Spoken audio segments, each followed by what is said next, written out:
Olá! Certa ocasião, Jesus deu a seguinte declaração: ninguém subiu ao céu a não ser o Filho do Homem que desceu do céu. Assim como Moisés, no deserto, levantou a cobra de bronze ou a serpente de bronze numa estaca, assim também o Filho do Homem tem de ser levantado. Ora, se a serpente sempre foi o símbolo de Satanás, por que Jesus se comparou ou disse que, se comparou, a uma serpente, a serpente lá de Moisés?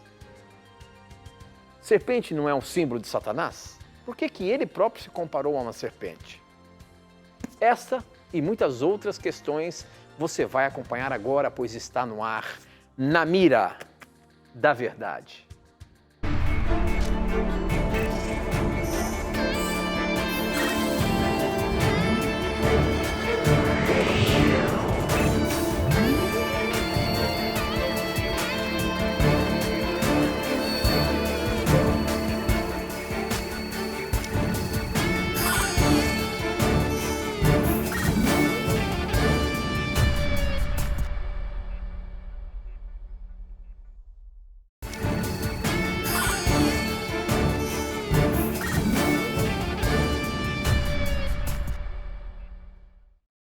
Olá, seja muito bem-vindo. Estamos começando mais um programa Na Mira da Verdade. Este programa que é um programa de perguntas e dúvidas bíblicas respondidas ao vivo, hein? Se você tiver a coragem de perguntar, a Bíblia vai ter a coragem de responder. E quem está na mira para responder, baseando-se na Bíblia, é ele, professor Leandro Quadros. Tudo bem, professor? Tudo bem, Tito. Graças a Deus estamos mais uma vez aqui na Novo Tempo com você, amigo telespectador, para vermos o que a Bíblia tem a dizer sobre as suas dúvidas. Espero que, mais uma vez, Deus permita que eu receba só as dúvidas que eu sei responder e que eu possa, de alguma forma, ajudar você a compreender mais a Bíblia e, obviamente, a ter este livro como a sua regra de fé e prática. E, acima de tudo, a entender que a palavra de Deus vai sempre ter as melhores respostas. Que Deus guarde a você e, se você assiste pela primeira vez, esperamos que você volte mais vezes conosco aqui no programa Na Mira da Verdade. É isso mesmo, se você está zapeando aí o seu televisor e caiu aqui na Novo Tempo, esse é o programa Na Mira da Verdade. Como eu disse, perguntas e respostas bíblicas são respondidas ao vivo. E como que faz para você participar? Vamos supor, você tem uma dúvida bíblica, você tem uma questão religiosa que você não sabe e que a Bíblia pode elucidar para você, então manda para a gente. Não importa o que você queira perguntar relacionado à Bíblia, relacionado à vida cristã.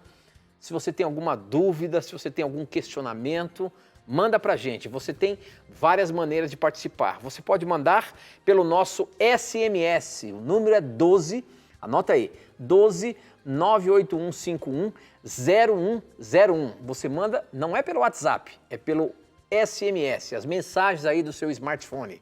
Você pode também entrar nas nossas redes sociais.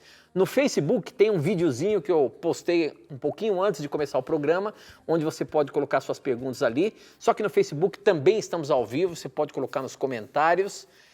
E também no Instagram,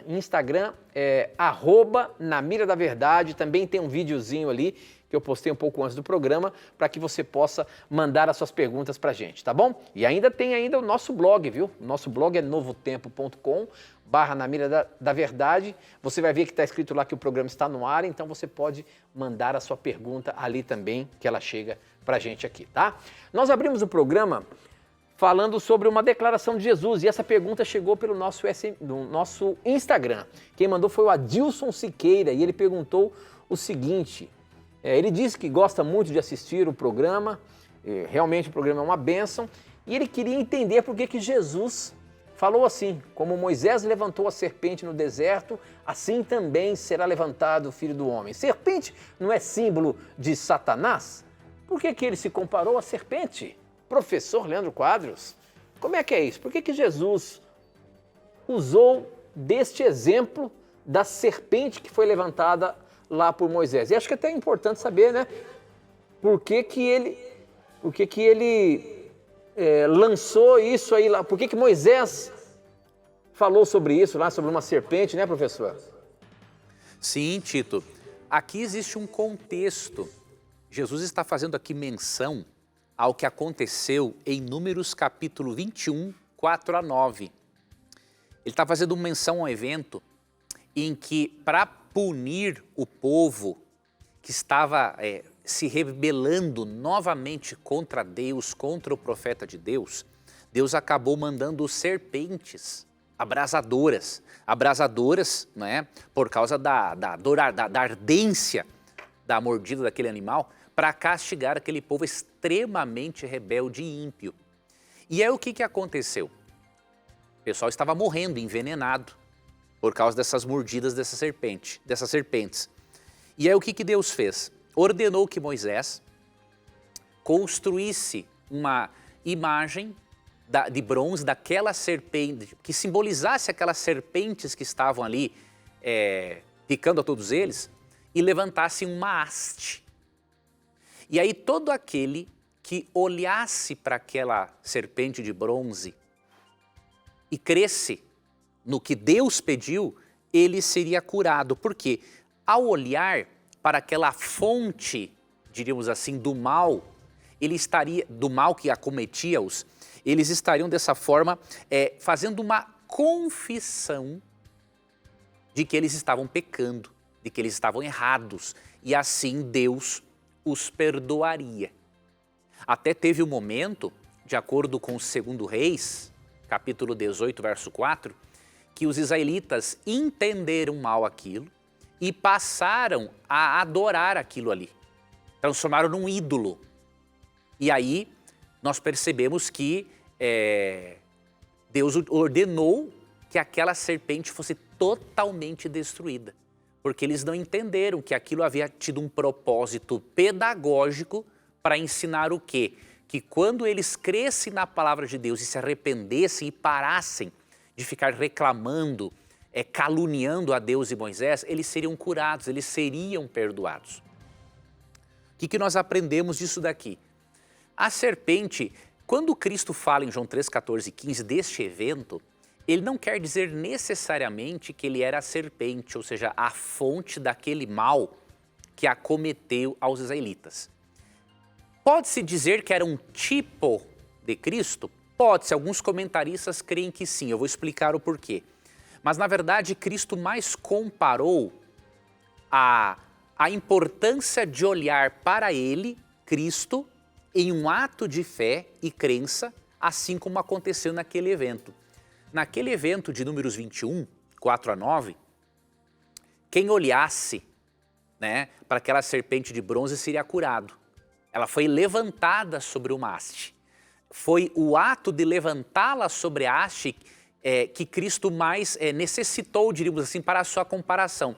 Assim como a serpente foi levantada sobre a haste e aquele que olhasse para ela seria curado, quando Jesus fosse levantado, pendurado na cruz do Calvário e depois, quando ascendesse aos céus, ele atrairia muitos a ele.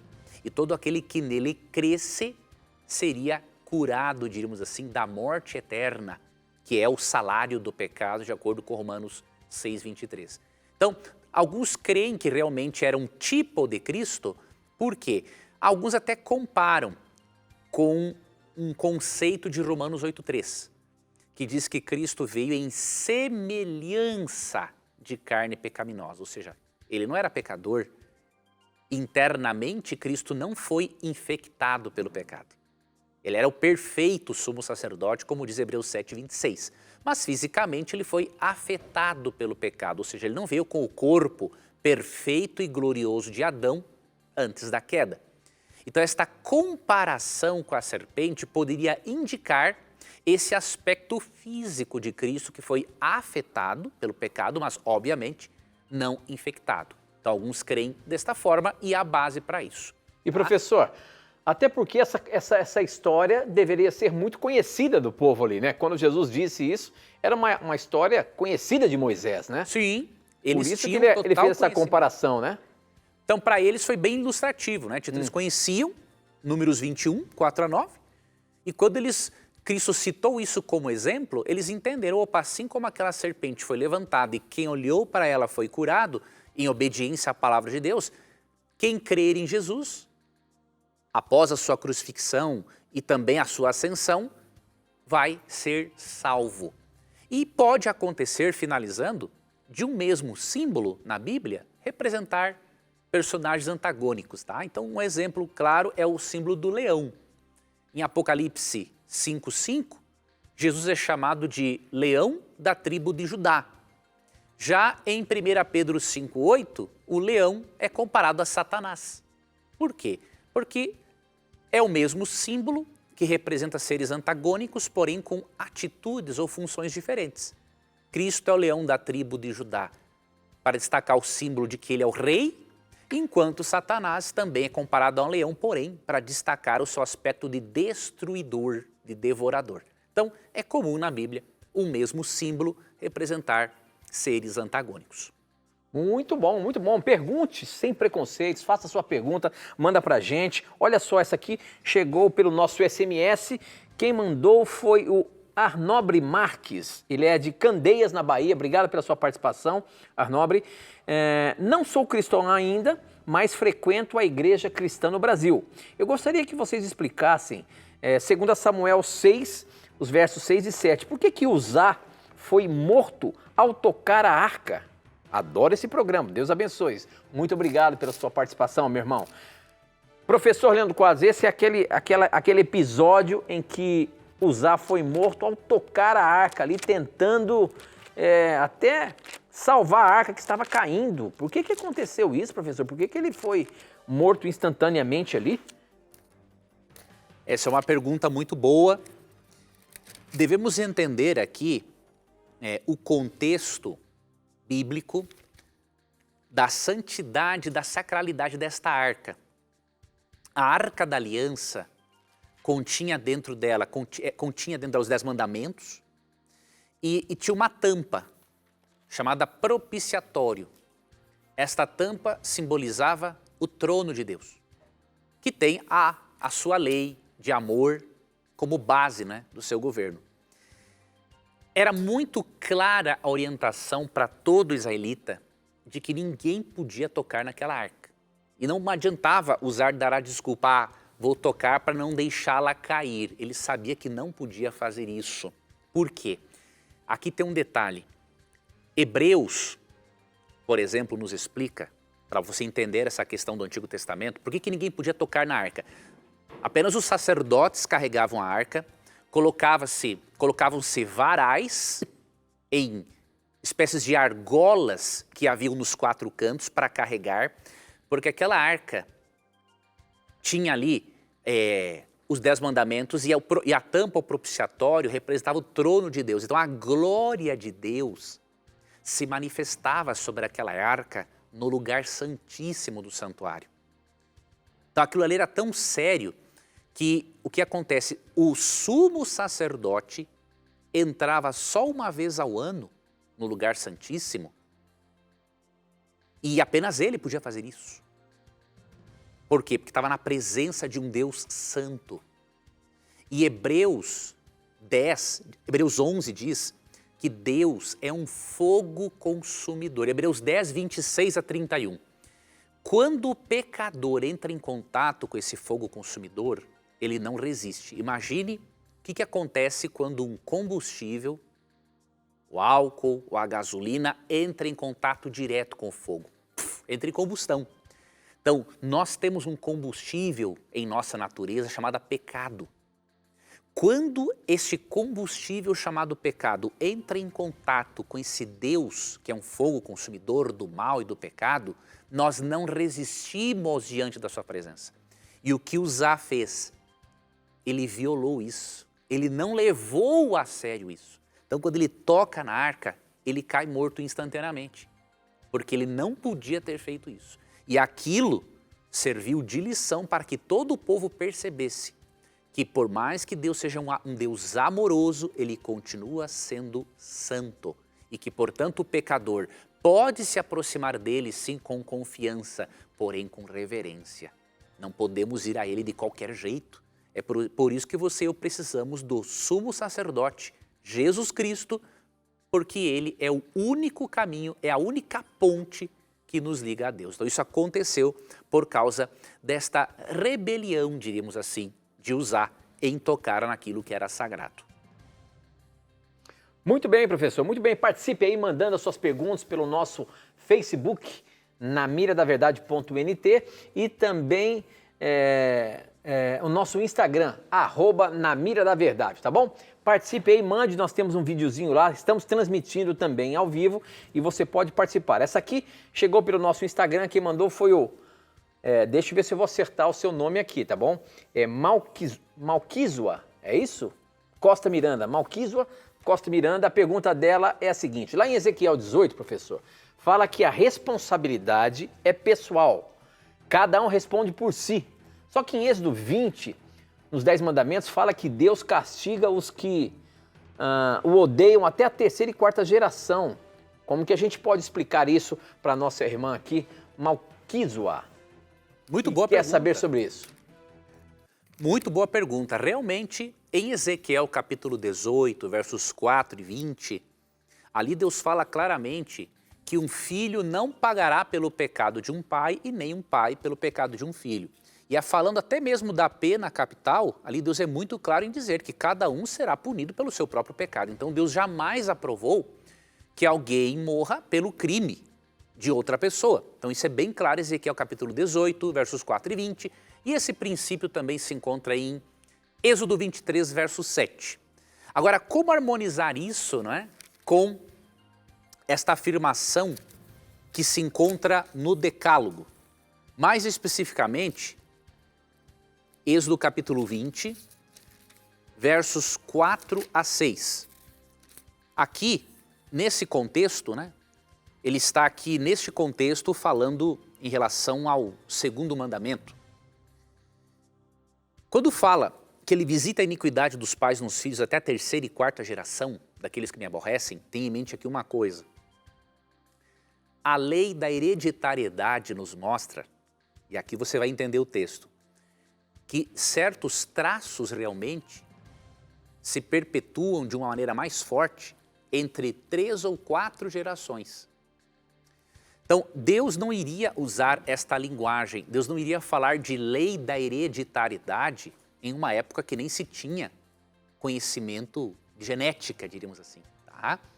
Então, quando ele fala aqui que visita a iniquidade dos pais nos filhos até a terceira e quarta geração, é uma forma de falar dessa lei da hereditariedade, ou seja, maus traços de caráter, consequências pela iniquidade dos pais, Deus permite, porque essa é uma lei da genética, Deus permite que se perpetuem até 3 ou 4 gerações. Por exemplo, meu avô foi alcoólatra, meu pai teve um período também de alcoolismo. De certa forma, Deus permitiu. Ele visitou esta iniquidade na minha vida. Só que este visitar não significa que Deus vá necessariamente me punir pelo comportamento dos meus antepassados. Por quê? Eu não desenvolvi. Eu tenho potencial para me tornar um alcoólatra. Agora, eu não preciso fazer com que esse potencial aflore. Então é nesse sentido que Deus fala. Aqui fala dessa lei da hereditariedade. Agora veja como Deus é misericordioso. Ao mesmo tempo em que Ele permite que a lei da hereditariedade siga o seu curso normal, olha o que diz o outro verso, o verso 6. E faço misericórdia até 1000 gerações daqueles que me amam e guardam os meus mandamentos. Ou seja, enquanto Deus permite que certas consequências da iniquidade dos nossos antepassados se perpetuem por 3 ou 4 gerações, as boas coisas que eles fizeram, nós podemos herdar, os descendentes podem herdar até 1000 gerações à frente. Então olha a misericórdia de Deus. Então aqui está falando, em essência, desta lei da hereditariedade. Não está contradizendo Ezequiel capítulo 18, versos 4 e 20. Muito bom, muito bom. Nós vamos para um breve intervalo, não sai daí não, a gente volta já já.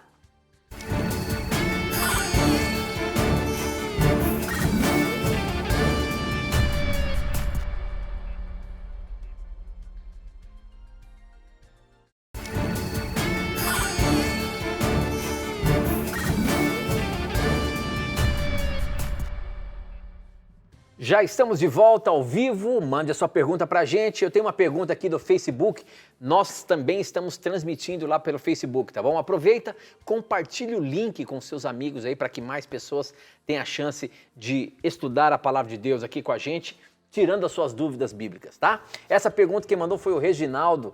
E olha, eu falo sempre aqui, né? Não tenha preconceitos, pergunte o que você quiser. O Reginaldo fez a pergunta da seguinte forma: qual a importância dos livros da senhora Ellen White? Para você que está chegando, você que acompanha o programa aí, Ellen White, na Igreja Adventista do Sétimo Dia, é considerada uma profetisa. E aí ele fez então essa pergunta: qual a importância dos livros da senhora Ellen White? E o que dizer do cristão que dá importância e não lê esses escritos? Ou não dá importância e não lê esses escritos? Ou melhor, dá importância, mas não lê esses escritos. É isso que ele quis dizer? E o que diz do cristão que dá importância e não lê esses escritos? Professor, a pergunta que a gente precisa colocar no ar aqui é o seguinte: as pessoas que acompanham a gente, das mais diversas denominações religiosas, vem sempre a gente falando sobre a senhora Ellen White, uma escritora, uma das escritoras mais traduzidas no mundo inteiro, e ainda assim, nós adventistas do sétimo dia a consideramos como uma profetisa. Agora, se eu não quero ler esses livros, se eu não concordo ela ser uma profetisa, isso tem problema? Veja, em primeiro lugar, os livros, o dom profético dado para Ellen White é somente para a Igreja Adventista do Sétimo Dia. Mesmo que os livros dela sejam úteis para qualquer cristão, porque falam das mais diferentes áreas da vida cristã e vida familiar, é óbvio que como dom profético é para a Igreja Adventista do Sétimo Dia. Nós não podemos esperar que uma pessoa que não estudou sobre o dom profético e não comprovou a existência desse dom na vida e na obra de Ellen White, que essa pessoa tenha os escritos de Ellen White como inspirados. Agora, Então, é por isso então que nos acusam de ser uma seita, professor? não necessariamente. Só quero explicar essa questão primeiro pelo seguinte. Então, o dom profético, o dom de profecia, nós cremos que Ellen White foi uma profetisa não canônica. Ok. Então, essa é uma mensagem para a Igreja Adventista. Então, um irmão de outra denominação religiosa ele não é obrigado a aceitar como profetisa. Até mesmo um membro da igreja não é obrigado. Agora, quando ele se rebela, fala mal e rejeita a voz de Deus, mesmo que seja de um profeta não canônico, é óbvio que ele está em rebelião contra o dom profético. E aí não tem como você permitir que isso continue sendo feito. Então, Ellen White ela fazia uma distinção clara entre aquele que não a aceitava como profetisa por desconhecer ou aquele que era simplesmente maldoso nas suas acusações. Então eu vou ler aqui uma citação dela, que está no livro Testemunhos para a Igreja, volume 1, página 328, que apresenta o assunto de uma forma muito equilibrada, para quem quiser entender. Olha que interessante, ela falando aqui de uma igreja onde ela esteve, havia alguns que eram filhos de Deus, mas duvidavam das visões, ou seja, duvidavam que as visões dela vinham de Deus. Essas pessoas não devem ser separadas dos benefícios e privilégios de membros da igreja, se no demais a sua vida cristã se prova correta e tenham um bom caráter cristão. Alguns, conforme me foi mostrado, receberiam as visões publicadas, julgando a árvore pelos seus frutos. Outros são como o duvidoso Tomé. E ela fala, esses não devem por isso ser postos de lado, cumprindo tratá-los com paciência. Ela está falando aqui de membros na igreja. Agora tem um outro lado. Se, porém, começarem a combater as visões de que não têm conhecimento e se levarem a sua posição ao ponto de opor-se àquilo de que não têm experiência e se sentirem ofendidos quando aqueles que creem que essas visões são de Deus falarem delas nas reuniões e se comportarem com a instrução dada através delas e se confortarem, a igreja pode saber que eles não estão certos. o povo de Deus não deve curvar-se servilmente ou submeter-se a esses descontentes e abrir mão de sua liberdade. E por aí segue adiante. O que convém destacar aqui é esse aspecto, esse equilíbrio, né? E aí temos que entender o seguinte, o que diz 2 Crônicas 20:20? Para quem conhece, né? Não estou falando para outro irmão da outra igreja que não conhece. Você não precisa dos escritos de Ellen White para conhecer a Cristo como Salvador pessoal e aceitá-lo, e conhecer a sua palavra. Tá? Agora, é realmente uma perda muito grande de conhecimento do Espírito Santo quando uma pessoa conhece, não lê, porque o que diz 2 Crônicas 20:20? Crede no Senhor vosso Deus, estareis seguros, crede nos seus profetas, canônico ou não, e prosperareis. Então, como uma pessoa que rejeita o dom profético após conhecê-lo, como que ela vai prosperar? Vai se dar mal, não vai prosperar. É o que diz 2 Crônicas 20:20. Agora, para você que nunca ouviu falar sobre esse assunto, o que eu recomendo? Primeiro, tenha cuidado com esses críticos maldosos que falam daquilo que não conhecem. E às vezes não é porque não conhecem, mas querem se rebelar contra aquilo que é certo. Ellen White nunca colocou os escritos dela no mesmo nível da Bíblia, a nível de fonte de verdade.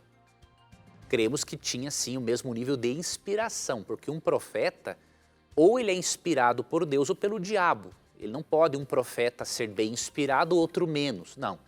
O profeta é inspirado por Deus e pelo diabo. E aí é um falso profeta. Mas, por exemplo, no Primeiros Escritos, página 78, Ellen White claramente diz o seguinte: recomendo buscar o leitor a Bíblia como única regra de vossa fé e prática. Então, o que eu diria para você, que é um irmão evangélico, católico, tenha a Bíblia como única regra da sua fé e prática. E depois, se você quiser conhecer os escritos de Ellen White e ver se eles estão ou não de acordo com a Bíblia, qual é a sugestão que eu lhe dou? Leia uma obra de Ellen White relacionada à sua área de maior interesse. Então, por exemplo, você gosta de estudar cristologia, sobre Cristo? Leia o livro O Caminho a Cristo ou o livro O Desejado de Todas as Nações. E aí você vai dizer, bom, o que ela escreveu está de acordo, vai contra a Bíblia? O que ela escreveu me aproxima de Deus ou me aproxima do diabo? Essas são perguntas sinceras que você tem que fazer. E você mesmo tem que encontrar a resposta ao ler O Caminho a Cristo ou Desejar Todas as Nações. Outra dica, você gosta de educação? Você pode ler o livro Educação, Conselhos aos professores, pais e estudantes, pais, professores e estudantes, Fundamentos da Educação Cristã, e ver o que ela falou é bíblico ou não. Aproxima mais de Deus ou do diabo? Terceiro livro que você pode ler, gosta da área da saúde? Conselhos sobre Saúde. O que ela escreveu sobre a saúde está de acordo com a Bíblia ou não? Aproxima mais de Deus ou do diabo? E assim você pode fazer com qualquer livro de Ellen White. Ok? Então tem essa compreensão equilibrada e você vê por essa compreensão equilibrada não tem nada de sectário na nossa crença. Apenas para aqueles que não entendem ou para aqueles que entendem e infelizmente são mal intencionados. Mas outra pergunta que chegou foi o seguinte, você falou aí que talvez o adventista não precisa aceitar, mas quando a pessoa vai ser batizada na igreja, tem uma profissão de fé ali sobre as doutrinas da igreja e uma delas é sobre o espírito de profecia, professor. Como é que fica então a pessoa que não aceita o dom de profecia da senhora Ellen White, ela também pode ser batizada? Depende. Se ela entrar nesse primeiro grupo, que ela crê no dom profético, mas ela está com dificuldades e honestamente não crê ainda no dom profético dado a Ellen White, isso não é uma prova de discipulado. Mas espera-se que uma pessoa que vai ser batizada na igreja adventista tenha compreendido esse assunto.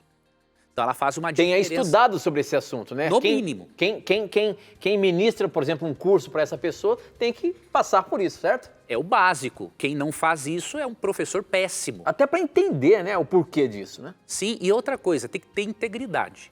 Então por que a igreja adventista faz isso? A igreja adventista é íntegra. Nós não podemos trazer uma pessoa para a igreja e depois que ela está na igreja dizer, olha, nós cremos que Ellen White foi uma profetisa não canônica. É desonesto isso. Então, por uma questão de honestidade, tanto do ponto de vista espiritual quanto intelectual, uma pessoa tem que conhecer a doutrina da igreja a qual ela pretende ser membro. Tá? Agora, Ellen White faz essa distinção ali em Testemunhos para a Igreja, volume 1, página 329. Tem aqueles que não creem, mas creem no dom de profecia, creem na palavra de Deus, são coerentes com a fé que professam. Ela diz assim, ó, tenha paciência com essas pessoas. Agora, aquele que quer atacar, acusar, trazer dissensão para a igreja, menosprezar e atrapalhar a comunhão dos outros com Deus, esse você tem que disciplinar, ou nem mesmo aceitar. Por quê? É alguém que está vindo para cá para causar e não para contribuir com o corpo espiritual de Cristo para a pregação do Evangelho. Então, tem que fazer uma diferença entre as duas pessoas. Não é um teste de discipulado, mas a Igreja Adventista, por questão de coerência e até honestidade e integridade intelectual, tem que avisar as pessoas de que crê em profetas não canônicos. Muito bem, e olha, se você quiser saber um pouco mais sobre isso, no nosso guia de estudo da Revista Esperança, você pode tem uma lição exclusiva falando sobre isso, que é um profeta entre nós. Se você quer saber um pouco mais, pode ligar agora para a gente e receber aí na sua casa gratuitamente a Revista Esperança e o guia de estudo Verdades para o Tempo do Fim, tá? Ligue para a gente, 0 operadora 12 21 27 3121 e peça agora a Revista Esperança Verdades para o Tempo do Fim. Você não vai pagar nada, não vai pagar sequer o envio para você, graças ao projeto Anjos da Esperança aqui da Rede Novo Tempo de Comunicação. Peça agora mesmo e tire as suas dúvidas sobre este tema e muitos outros relacionados com o tempo que nós estamos vivendo, o tempo do fim, tá bom? Peça agora mesmo Verdades para o Tempo do Fim. Professor Leandro Quadros, olha só a pergunta que chegou aqui pelo nosso SMS. Quem mandou foi o Márcio lá de Ilhéus. Ele pergunta o seguinte, o batismo tem que ser em nome do Pai, do Filho e do Espírito Santo? Agora, como é que João Batista batizou Jesus? Não batizou em nome do Pai, do Filho e do Espírito Santo. Como é que é? Por que o batismo tem que ser em nome do Pai, do Filho e do Espírito Santo e não só em nome de Jesus, como se fazia antes? Veja, na verdade, João 3:23, quando fala que João Batista batizava, ele não menciona que ele usasse uma fórmula batismal, né? João 3:23 mostra que o batismo de João era um batismo de arrependimento, com base nos rituais de purificação com água do Antigo Testamento. O que isso significa? O batismo era uma confissão de que a pessoa estava arrependida e que ela queria purificar-se dos seus pecados. O que Cristo fez foi implementar esta prática, ampliar o significado dela. E aí que está o detalhe, por isso que João Batista não batizou em nome da Trindade. Por quê? Porque Cristo ensinou isso depois. Então Jesus pega o costume de João Batista, que o Espírito Santo inspirou para que fizesse. Não havia um uso de uma fórmula batismal, porque ele tinha um outro simbolismo, que era purificação dos pecados. Após Cristo, além de simbolizar purificação dos pecados, simboliza a fé e a aceitação de Jesus como Messias. Aí está o detalhe, Cristo amplia a prática. E aí, óbvio que se Jesus diz que é para batizar em nome do Pai, do Filho e do Espírito Santo, quem é que vai questionar isso? Não tem como. Se ele é a razão de todas as coisas e a razão do cristianismo, o que ele ensinou aqui em Mateus 28, 18 a 20? Jesus, aproximando-se, falou-lhes dizendo: toda autoridade me foi dada no céu e na terra. Ide, portanto, fazei discípulos de todas as nações, batizando-os. Então, antes, a pessoa era batizada como símbolo da purificação dos pecados e ela se tornava, diríamos, um discípulo de João Batista ali. Só que agora, batizando-as em nome do Pai, do Filho e do Espírito Santo, ensinando-os a guardar todas as coisas que vos tenho ordenado. Então, aqui ele já amplia. Além de purificação do pecado, é feito em nome da Trindade, porque a pessoa passa agora a ser, diríamos assim, jurisdição da Trindade, faz parte da família de Deus, ela recebe tanto o perdão dos seus pecados por meio de Cristo, quanto a presença do Espírito Santo enviado pelo Pai, e aí ensinando-os a guardar todas as coisas, ou seja, amplia-se. Agora não é só mais um símbolo de purificação dos pecados, é uma demonstração pública de que a pessoa está morrendo para uma vida de pecado e ressuscitando para uma nova com Cristo, que ela acaba de aceitar como Messias. Então esse simbolismo acrescentado ao batismo de João, você pode ler também em Romanos capítulo 6, verso 4. Ok, muito bem. Temos 2 minutinhos, acho que você consegue responder essa. Aonde na Bíblia Jesus Cristo ou um de seus discípulos, um só de seus discípulos, mandou guardar o sábado e pagar dízimos? Quem pergunta esse é o Vlad. Essa pergunta eu acho que já caiu aqui na mira da verdade. Mas vamos reforçar aí, professor. Você consegue aí em 1 minutinho e meio? Consigo. Veja, você tem 2 formas de aprender com Cristo e com seus discípulos, por preceito, por exemplo, tá? Por preceito, não era necessário Cristo e seus discípulos falarem do sábado e do dízimo, porque era uma coisa tão óbvia e evidente, tão praticada por eles, que até exageros eram cometidos. Agora, você vê, por exemplo, Cristo ratificando a prática do dízimo em Mateus 23, 23, e você vê no exemplo de Cristo dos apóstolos que eles guardaram o sábado. Os apóstolos guardaram o sábado até depois da cruz. Prova o quê? Que eles não entenderam que com a cruz mudou o dia de guarda. Então leia Atos 13, 42 a 44, Atos 16, 13, Atos 17, 2, Atos 18, 13 e 4, que mostram eventos com 40, 50, 60 e até 70 anos após a cruz, eles guardavam o sábado. Então se para você o exemplo de Cristo e dos apóstolos não vale alguma coisa, então, meu irmão, não sei o que vai valer para você. Muito bem, olha aí. É o seguinte, nós temos que ir para o intervalo, mas eu queria colocar uma pergunta aqui. Nós, no início do programa, falamos uma pergunta sobre Uzá, que foi morto por Deus por tocar na arca. Mas a pergunta que chegou aqui no SMS do Antônio é a seguinte: por que os homens que roubaram a arca da aliança, quando o povo de Deus foi cativo, não foram fulminados instantaneamente como Uzá? Olha só essa questão. Não sai daí não, a gente vai para o intervalo e volta já já.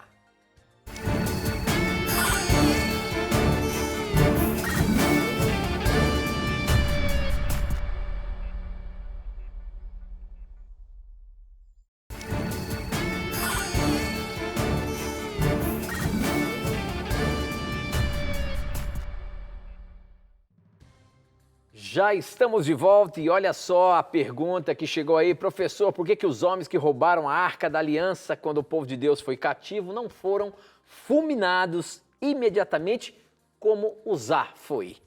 E aí, professor, você vê? Parece boa pergunta. Que é uma controvérsia, né? Uzá foi ali morto, Davi até ficou furioso com Deus, parece, nessa situação.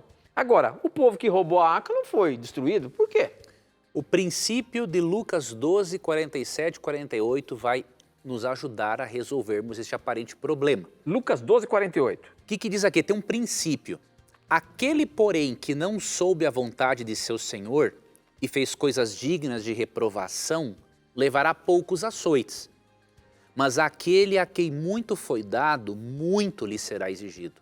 E aquele a quem muito se confia, muito mais lhe pedirão. Quem tinha maior conhecimento da glória de Deus e quem tinha conhecimento que não podia tocar na arca? Eram os israelitas ou eram os filisteus? Eram os israelitas. E o que o texto diz? Que aquele a quem muito foi dado, muito lhe será exigido.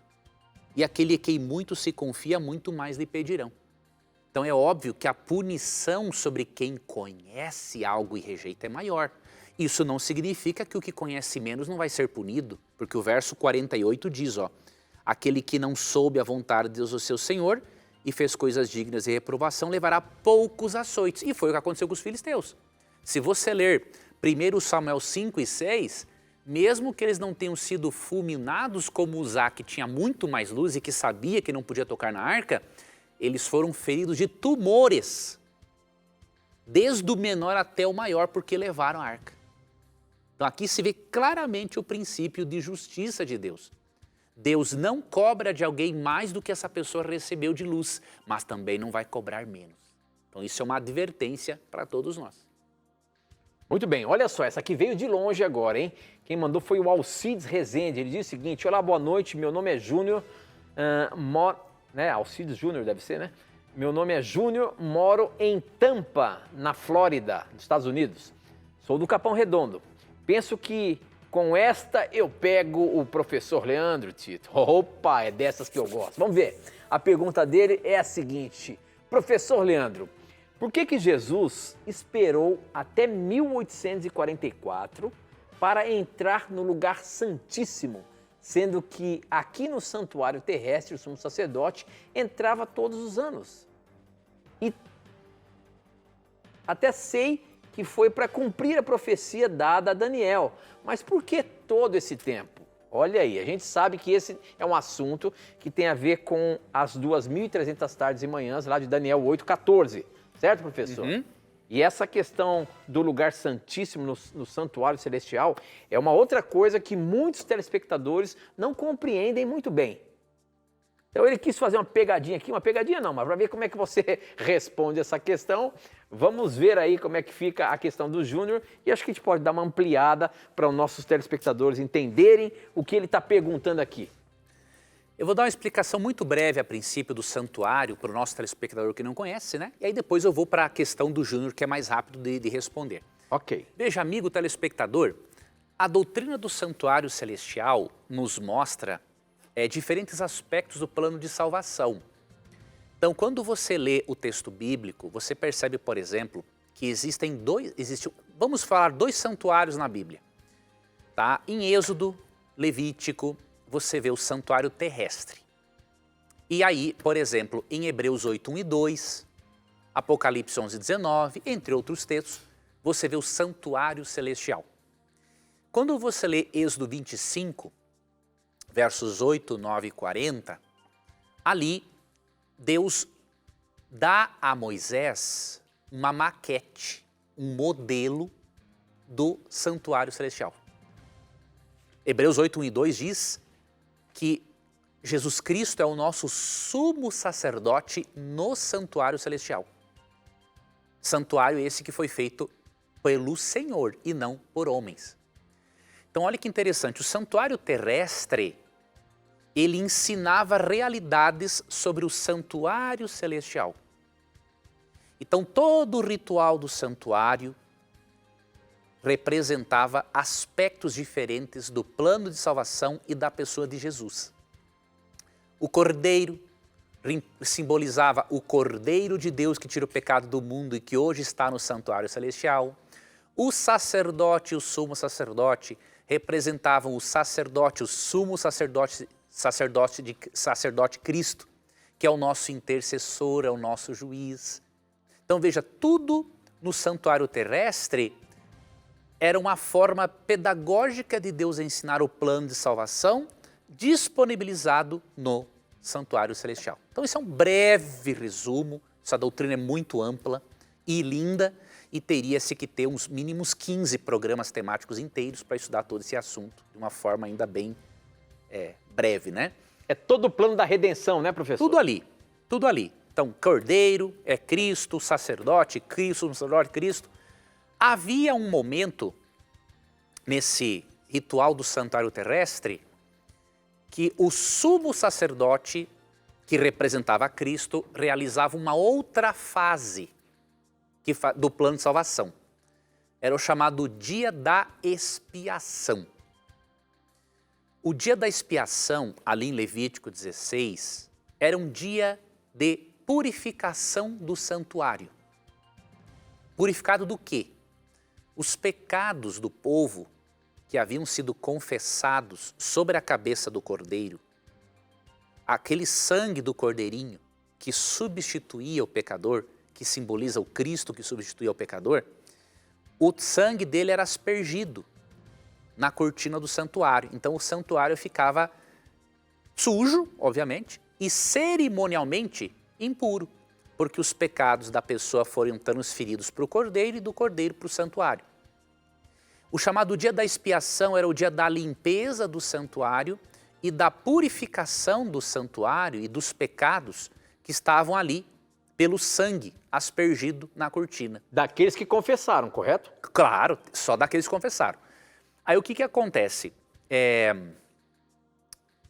Deixa eu recuperar a linha de raciocínio. Ah, tá. Aí esse dia era um dia de juízo. Por quê? De acordo com Levítico 16, quem não tivesse participado desse ritual, ele não estava demonstrando fé. Então ele era expulso do povo. Então era um dia de juízo. A pessoa se arrependia dos seus pecados, confessava-os, diz ali, afligia a sua alma, ela ficava em estado de contrição.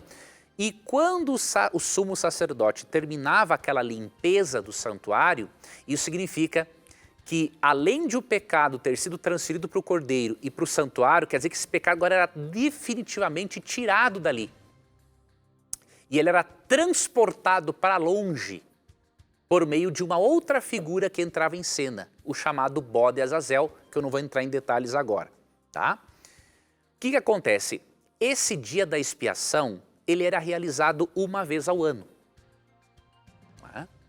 Porque ele estava num contexto terrestre. Jesus Cristo, ele não pode... vamos continuar aqui. Esse dia da expiação equivalia a quê?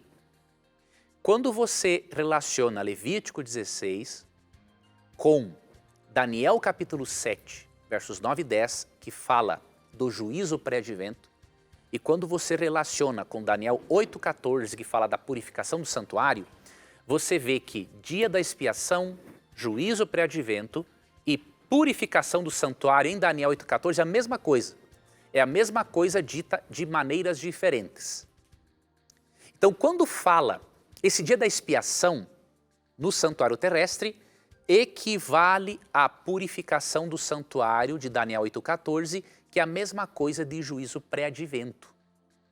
Isso tem uma data para começar. De acordo com a profecia de Daniel 8,14, das 2.300 tardes e manhãs, quando você calcula a profecia, que tem como ponto de partida ali, em Daniel 9, o ano 457 a.C., você vai chegar a outubro de 1844. Tá? Porque o dia da expiação, o dia da purificação, ele ocorria no 10º dia do 7º mês. E considerando o calendário judeu caraíta, vários pioneiros adventistas concluíram, e mileritas por meio do estudo, que esse 10º dia do 7º mês equivale a 22 de outubro de 1844. Obviamente que Cristo, ele não precisa se sacrificar várias vezes para poder representar o sacrifício diário. Da mesma forma, ele não precisa purificar o santuário uma vez ao ano. Então você tem que entender, meu irmão, você que fez a pergunta, que a realidade celestial, que o santuário terrestre é um modelo, é uma cópia do celestial, não quer dizer que vai corresponder exatamente na mesma coisa. Né? Então, havia um sacrifício diário de cordeiros, da manhã e da tarde. Isso não significa que para nós sermos purificados, Cristo tem que sacrificar-se de manhã e da tarde. Até porque representava Cristo, né? Representava Cristo. Então, Hebreus 9, 1 e 12 diz, 9, 11 e 12, que o sacrifício é uma vez por todas. O fato de o sumo sacerdote entrar no Santíssimo uma vez ao ano não significa que Cristo tem que entrar uma vez ao ano no Santíssimo. Não tem uma lógica isso. O objetivo é mostrar o quê? Que o dia da expiação que ocorria no 10º dia do 7º mês equivale ao momento em que Cristo começaria no céu. Como ele é eterno, ele é Deus, ele não é um sacerdote humano, é óbvio que ele não precisa realizar isso uma vez por ano. Agora, ele começou ali a realizar esta purificação, esse juízo. Vai terminar pouco antes da sua volta, quando não julgar agora todos os que morreram, mas também todos os que estiverem vivos. Então, existe esse paralelo. É muita informação, isso aqui que eu dei é uma introdução da introdução da introdução da introdução. É um assunto que não dá para abordar, né, num programa na Mira da Verdade, a não ser que sejam vários temáticos. Mas só para mostrar para o nosso irmão E para aqueles que nunca estudaram essa doutrina, né, que é uma doutrina, a doutrina do santuário mostra que existe só um Salvador, que existe só um sumo sacerdote por nós, e que vários aspectos da salvação são esclarecidos se você, amigo telespectador, estudar a doutrina do santuário terrestre e da do celestial. Lembrando que o terrestre é uma cópia, é um modelo do que acontece lá, mas não é igualzinho. E outro detalhe para finalizar, nós não cremos que Cristo ficou trancafiado no lugar santo do santuário até 1844, não tem lógica isso. Até porque Hebreus 1:1-3 diz que já por ocasião de sua ascensão, ele esteve com o Pai. E o Pai pode estar tanto no lugar santíssimo quanto no lugar santo com ele. Nós cremos que ele começa uma obra no lugar santíssimo do santuário celestial em 1844, mas não cremos que ele ficou trancafiado até 1844 no lugar santo. Então, se alguém lhe ensinou isso dessa forma, lhe ensinaram errado. Muito bem, esse é um assunto amplo e realmente vale a pena estudar. É uma doutrina lindíssima, pois está todo o plano da salvação no santuário. Se você tiver curiosidade, leia um pouquinho lá Levíticos, capítulo 16, capítulo 23 também, você vai ter uma noção, especialmente nesse dia, que é tão conhecido no meio judeu, que é o Yom Kippur, o dia da purificação. Tá bom? Você vai saber mais sobre esse assunto. Nós estamos acabando o programa, mas eu acho que você consegue responder essa daqui, professor. Tem 2 minutinhos, olha só. Boa noite, gosto demais do programa. Não sou evangélica, mas tenho uma dúvida. Eu gostaria de saber se alguém que faz uma macumba para um casal, isso pode pegar? Uma macumba para desfazer um casamento, isso pode acontecer, professor? Boa pergunta. Depende. Se a pessoa estiver longe de Deus, é óbvio que ela não está tendo a proteção que ela deveria. E obviamente que a feitiçaria, que é o poder, diríamos, de Satanás, pode sim pegar essa pessoa. Então o que diz 1 João 5:18? Aí você tem que analisar isso. Sabemos que todo aquele que é nascido de Deus não vive em pecado. Antes, aquele que nasceu de Deus o guarda e o maligno não lhe toca. Então, se você tem uma íntima relação com Deus, a não ser que Deus, na sua soberania, porque exista algo nos bastidores do conflito cósmico que ele precise permitir, como aconteceu com Jó, a não ser isso, ele pode permitir algo. Mas nesse caso específico, né, se um cristão, um casal cristão tem comunhão com Deus, podem fazer a feitiçaria que fizer, não vai adiantar nada. Agora, se um está longe de Deus, aí a questão já muda de figura. Mas aquele que está perto de Deus, se ele tem uma vida de oração, de intercessão, isso é uma proteção. Os anjos de Deus são enviados para proteger até aquele que não está muito perto de Deus. Então a resposta é depende. Depende do nível de aproximação e de relação que a pessoa tem com Deus ou com as trevas. Então pode acontecer, se eu estiver longe de Deus, se alguém fizer uma macumba para mim, pode pegar. Existe, a feitiçaria existe. E se trata, sim, biblicamente falando, eu não estou falando das pessoas sinceras, né? Tem muitas pessoas sinceras que praticam macumba porque acham que é Deus que está ali e são espíritos bons. Deus está trabalhando para guiar esses filhos sinceros ao conhecimento da verdade. Mas à luz de Deuteronômio 18:9-14, Levítico 20:27, 19-31, a feitiçaria é uma obra, sim, de Satanás. Muito bem, professor. Com essa nós encerramos o programa de hoje e a gente se encontra semana que vem, se Deus quiser, professor. Obrigado, Tito, por trazer as perguntas dos nossos amigos e obrigado a você por ter acompanhado o nosso programa de hoje. Que Deus lhe abençoe e que você se lembre que no nosso programa, sempre que você tiver a coragem de perguntar, só a Bíblia terá coragem de lhe responder. Um grande abraço. Aqui você já sabe, sempre as suas dúvidas e os seus questionamentos estarão na mira da verdade. Até o nosso próximo encontro. Tchau.